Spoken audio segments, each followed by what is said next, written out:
Hello and welcome to Lost Love Chronicles. Dear listeners, before we get started, drop a quick hi in the comments and let us know where you're tuning in from. Also, if you have any suggestions for us to make the channel better, please let us know. Now let's start with the story. In our house, Davis's name echoed through the walls like a song on repeat. If he coughed, Mom would quickly make fresh ginger tea. If I had a fever, she'd say, "You'll be fine by morning. Take a nap." His report cards were proudly framed. Mine got lost beneath piles of junk mail.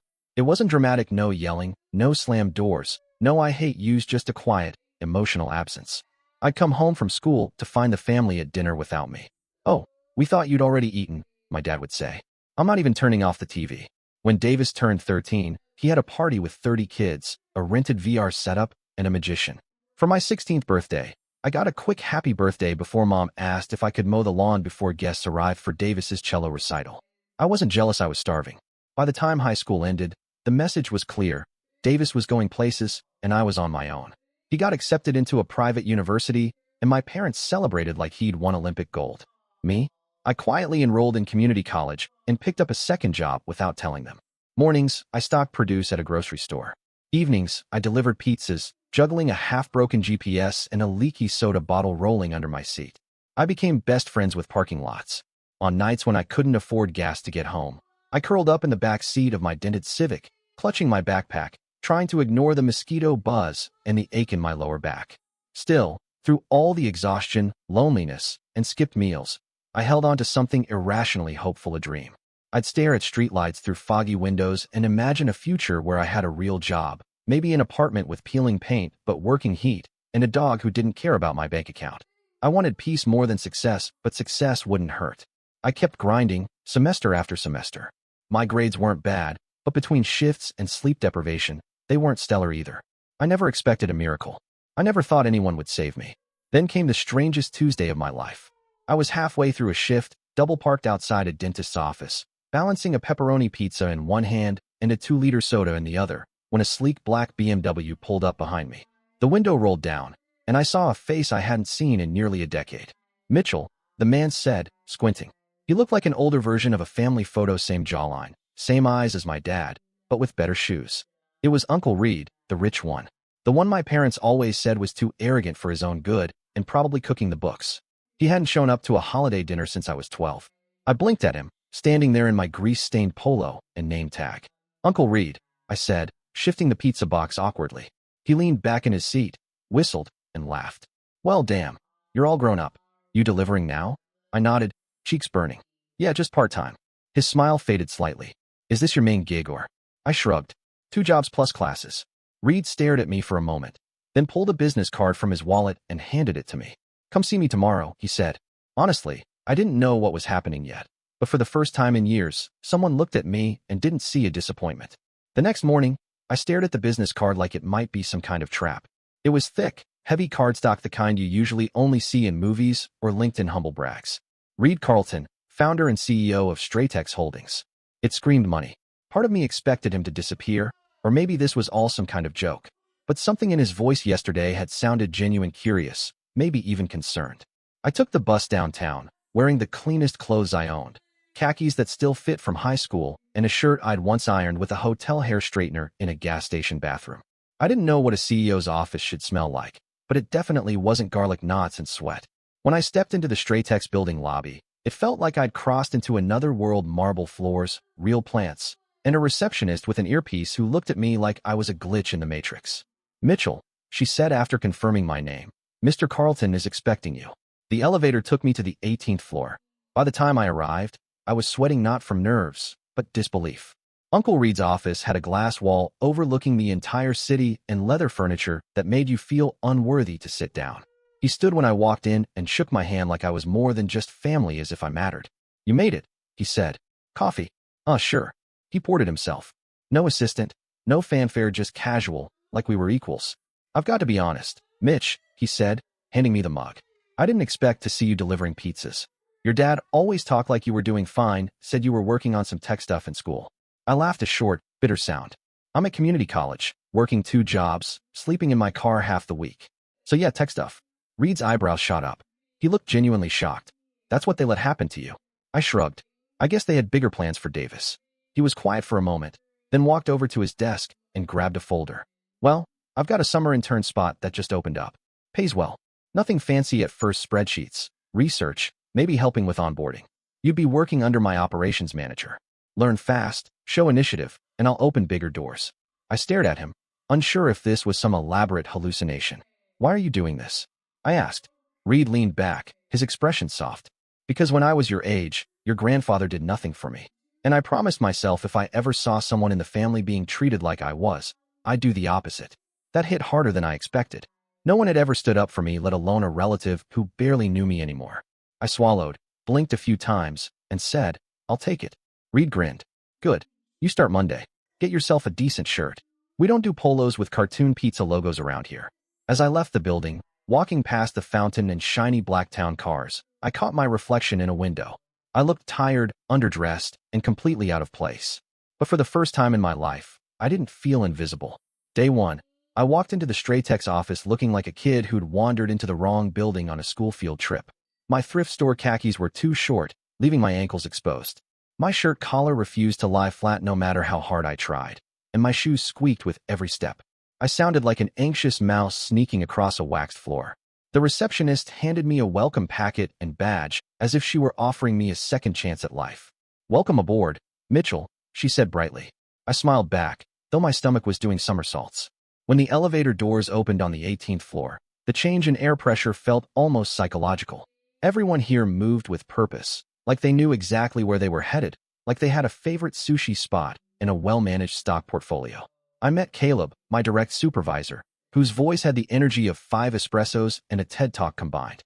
He wore a button-up shirt that probably cost more than my entire high school wardrobe, paired with socks decorated with ducks. Let's not pretend this isn't weird, he said as he shook my hand. Your uncle's a big deal, but I don't do nepotism. I do results. That cool with you? More than cool, I said, though terrified inside. He laughed. Perfect. You'll do fine. The first few days felt like being dropped into a foreign country armed only with a broken phrasebook. People threw around acronyms like they were playing bingo. KPI, ROI, CRM, QBR. I was 2 abbreviations away from tears, but I stayed late, took notes, watched how people dressed, listened to how they spoke, and studied their calendars like small gods of Outlook. Reed stopped by every few days, not in a showy, look at my charity case way, but quietly. Need anything? He'd ask, sipping a double espresso that smelled like money. A nap and a brain transplant, probably, I'd joke. He always smiled and said, You're already doing better than you think. That hit me harder than I wanted to admit. No one had ever told me I was doing okay, let alone better than I thought. From my parents, I was used to hearing things like, try harder, or Davis would have done it faster. By week 2, something strange happened. I started to like it here. I started to belong. Caleb gave me real projects, not just coffee runs or printer duties, but actual reports to prepare. People began asking for my input. One senior analyst even complimented how I formatted a dashboard. I wanted to frame that email. I moved out of my car and into a tiny shared apartment above a bookstore that smelled of dust and old dreams. The first night I slept on a real mattress. I cried. Not out of sadness, but because my back wasn't screaming in agony for the first time in months. One night, feeling inspired and maybe a little cocky, I posted a photo on LinkedIn. Just me at my desk, smiling like a sleep-deprived gremlin in a discount button-up. The caption read, Day 30. From sleeping in my car to starting a new chapter. Long road ahead, but finally moving forward. I didn't tag Reed or the company, just a simple, quiet win. The algorithm had other plans. It went modestly viral. Apparently, people love a good underdog story. A recruiter commented. A former professor messaged me. A stranger even offered to buy me lunch just to hear the rest of the journey. But the message that made my heart freeze was a text from my mom. Mitchell, is it true you work for Reed? We saw a post. Why didn't you tell us? I stared at the screen as if it had insulted my ancestors. Then came the second message. Davis is asking. He feels really hurt that you didn't share this with us. Right, Davis feels hurt. However, would the world survive? I didn't reply, not yet. I was still trying to figure things out. How I felt, and whether they truly missed me or just missed the version of me I was becoming. The day after my mom's Davis feels hurt text, I got a friend request from her on LinkedIn. She hadn't acknowledged my presence on social media for years. Her profile still had that default gray silhouette, and her bio read, Proud mother of Davis Blue Heart. No mention of a second son. Then the messages started coming. So proud of you, sweetheart. We always knew you had potential. You should come for dinner soon, it's been too long. Davis just launched his campus app. You two could work together, maybe pitch it to your uncle. That last message made me laugh out loud, a full, wheezing laugh. Davis, who once said I smelled like poverty, now wanted my help getting his glorified homework project in front of Reed. Meanwhile, I was buried in real work. Caleb had involved me in vendor negotiations, and Reed had started forwarding emails directly to me, not just intern tasks, but actual decisions that needed my input. One afternoon, after a meeting, Reed waved me into his office and pointed at a flowchart I'd submitted. Ever think about going full-time, Mitch, after graduation? I blinked. I mean, yeah, but I didn't think I was ready. Reed leaned back, one eyebrow raised. Most people aren't. You learn by doing. But you've got a good head and a sharp eye. You work like someone who's been counted out, but knows how to count himself back in. I wanted to tattoo that line across my ribs. I left his office that day holding an offer letter for a permanent position after graduation, mid-level operations analyst, with a real salary, health benefits, and paid time off. I clutched the paper like it might disappear if I blinked too hard. The next weekend, I returned to my old grocery store, not to work, but to remember. I bought a soda from the vending machine in the break room and sat where I used to cry between shifts, staring at my name badge, wondering if I'd ever be more than a footnote in someone else's success story. Now I had my own story, but my family kept poking at the pages.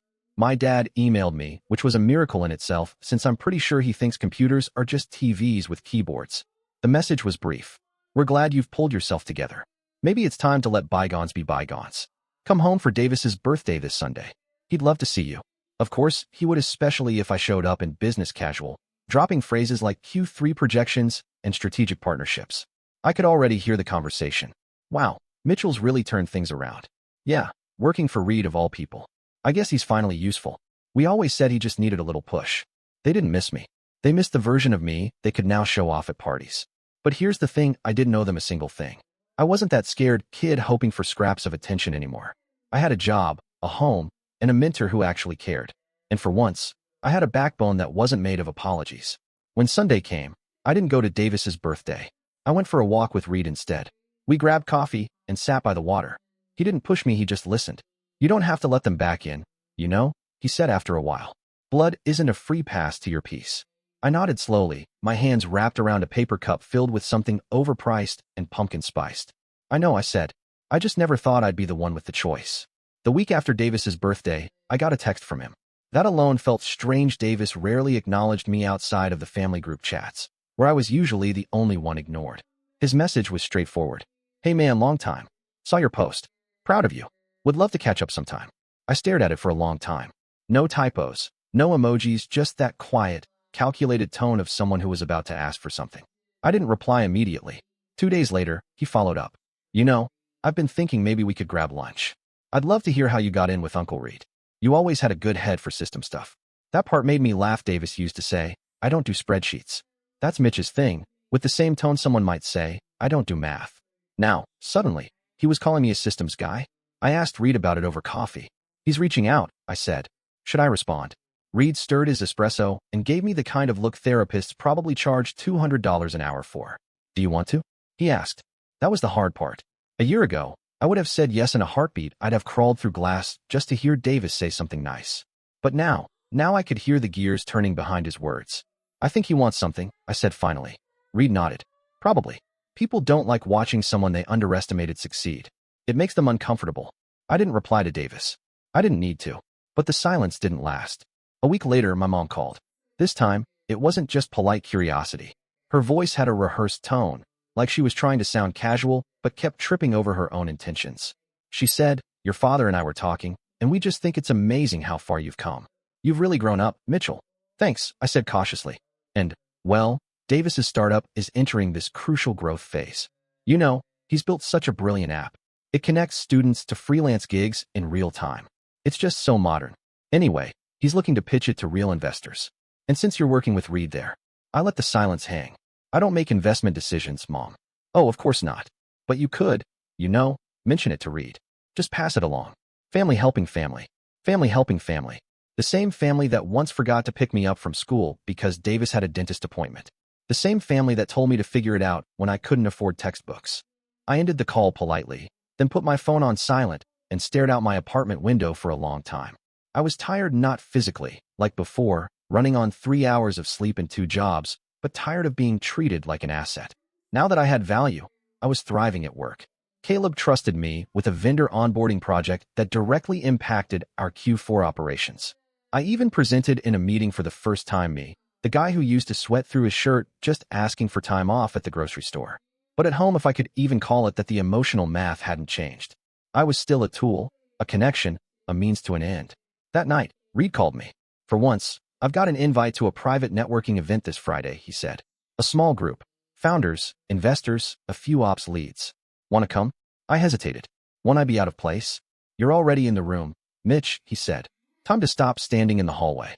I stood in front of my laughably small closet, trying to decide which shirt made me look like I hadn't just accidentally wandered into a millionaire mixer off the street.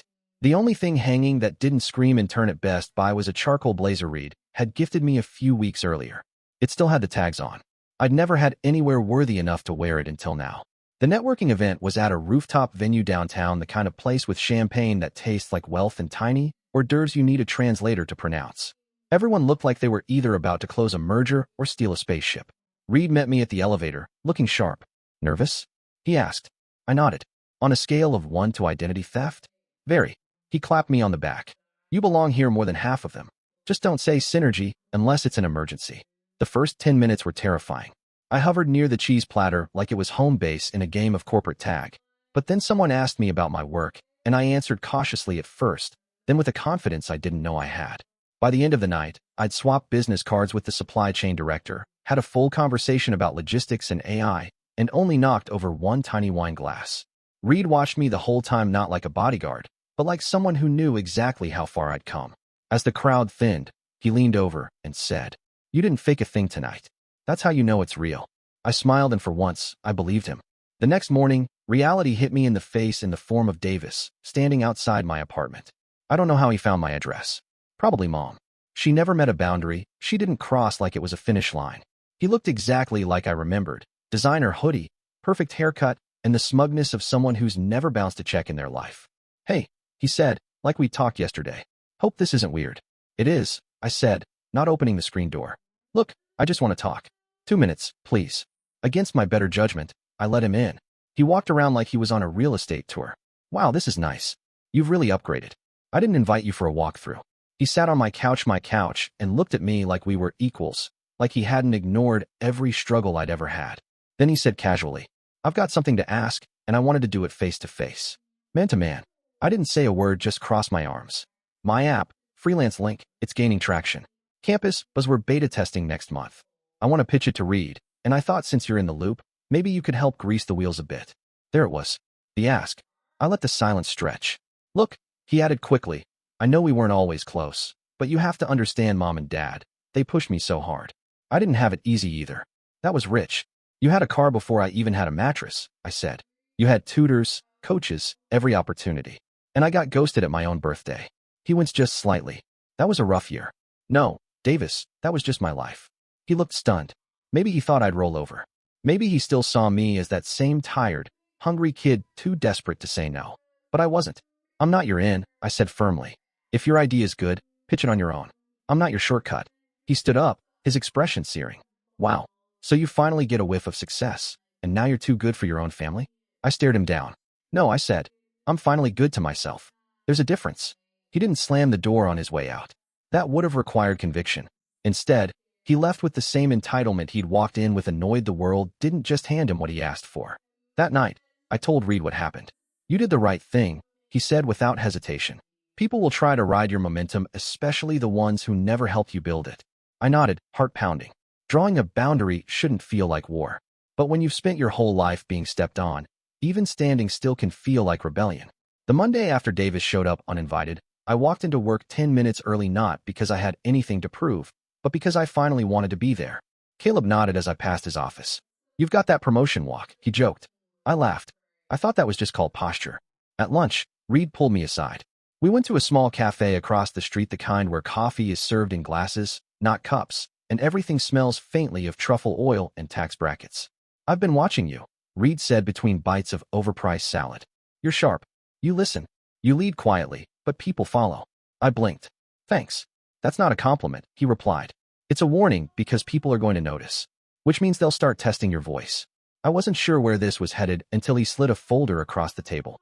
It was a proposal, a full internal project involving our logistics system, and at the bottom, project lead Mitchell, last name. You want me to run this? I asked. He nodded. We'll give you a small team. Nothing huge. But this is yours, start to finish. It wasn't just a promotion. It was trust. Proof that I wasn't a charity case or a family favor. I'd earned this. That night, I walked home slower than usual, not because I was tired, but because I wanted to soak it in.